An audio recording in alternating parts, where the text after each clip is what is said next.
Assalamualaikum warahmatullahi wabarakatuh. Saya Siti Rohmah Hoirunisa dari kelas PI 20A. Pada kesempatan kali ini saya akan menjelaskan tentang filsafat Eropa abad pertengahan. Apa itu filsafat abad pertengahan? Filsafat abad pertengahan adalah suatu arah pemikiran yang berbeda sekali dengan arah pemikiran dunia kuno. Filsafat abad pertengahan menggambarkan suatu zaman yang baru sekali di tengah-tengah suatu rumpun bangsa yang baru, yaitu bangsa Eropa Barat. Filsafat yang baru ini disebut skolistik. Sebutan skolistik mengungkapkan bahwa ilmu pengetahuan abad pertengahan diusahakan oleh sekolah-sekolah dan bahwa ilmu itu terkait pada tuntutan pengajaran di sekolah-sekolah itu. Pada kesempatan kali ini saya akan menjelaskan salah satu tokoh filsafat Eropa, yaitu Thomas Hobbes. Thomas Hobbes dilahirkan pada tanggal 15 April 1588 di Westport dekat Malmesbury di Wiltshire, Inggris. Bapaknya seorang pendeta yang mewakili Paus untuk Charlton dan West Point.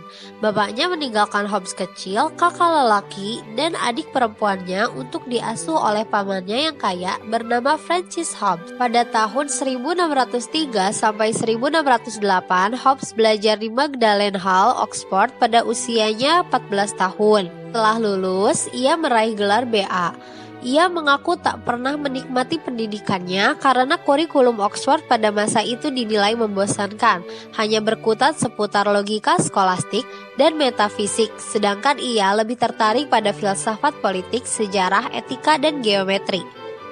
Setelah menempuh pendidikan, Hobbes mendapat pekerjaan sebagai pengajar keluarga bangsawan, yakni keluarga Cavendish. Murid Hobbes yaitu William Cavendish, yang merupakan pewaris keluarga tersebut. Selain sebagai guru, Hobbes juga berperan sebagai sekretaris, teman, dan bendahara William Cavendish. Pada tahun 1614 sampai 1615, Hobbes dan William melakukan perjalanan ke Prancis dan Italia, di mana keduanya mempelajari bahasa Italia. Sepulangnya ke Inggris pada tahun 1616, Cavendish berhubungan dengan Francis Bacon, dan Hobbes sempat melakukan beberapa pekerjaan sekretariat untuk Bacon. Bersama dengan William, Hobbes berkenalan dengan dunia politik, baik dalam pemikiran maupun praktik. Hobbes dikenal sebagai salah seorang perintis kemandirian filsafat. Hobbes berpendapat bahwa selama ini filsafat banyak disusupi gagasan religius. Hobbes menegaskan bahwa objek filsafat adalah objek-objek lahiriah yang bergerak beserta ciri-cirinya. Menurutnya, substansi yang tak dapat berubah seperti Allah dan substansi yang tak dapat diraba secara empiris seperti roh, malaikat, dan sebagainya bukanlah objek dari filsafat. Hobbes menyatakan bahwa filsafat harus membatasi diri pada masalah kontrol atas alam.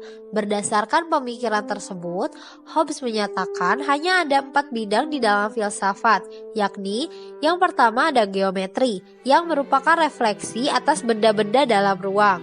Yang kedua, fisika, yang merupakan refleksi timbal balik benda-benda dan gerak mereka. Yang ketiga, yaitu etika, yang dalam pengertian Hobbes dekat dengan psikologi. Maksudnya refleksi atas hasrat dan perasaan manusia serta gerak-gerak mentalnya. Yang keempat yaitu politik, adalah refleksi atas intuisi-intuisi sosial. Hobbes menyatakan bahwa keempat bidang tersebut saling berhubungan satu sama lain.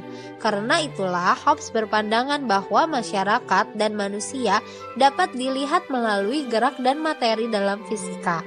Di dalam pandangannya tentang manusia, Hobbes berpendapat bahwa seluruh perilaku manusia ditentukan oleh kebutuhan mempertahankan diri atau takut akan kehilangan nyawa.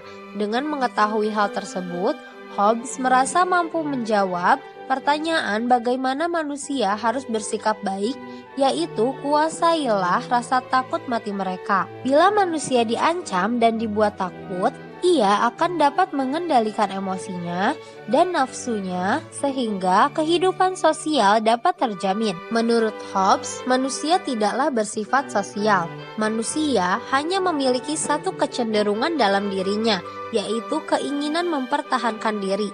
Karena kecenderungan ini, manusia bersikap memusuhi dan mencurigai setiap manusia lain. Pemikiran Hobbes mengenai negara terdapat di dalam karya besarnya yang berjudul Leviathan. Leviathan adalah nama binatang di dalam mitologi Timur Tengah yang amat buas. Di dalam filsafat Hobbes, Leviathan merupakan simbol suatu negara. Seperti Leviathan, negara haruslah berkuasa mutlak dan ditakuti oleh semua rakyatnya. Karena hanya dengan cara inilah manusia-manusia dapat mengalami ketertiban dan kebahagiaan. Thomas Hobbes meninggal pada tanggal 4 Desember 1679 di Derbyshire, United Kingdom. Sekian dari saya, mohon maaf bila ada kesalahan. Terima kasih. Wassalamualaikum warahmatullahi wabarakatuh.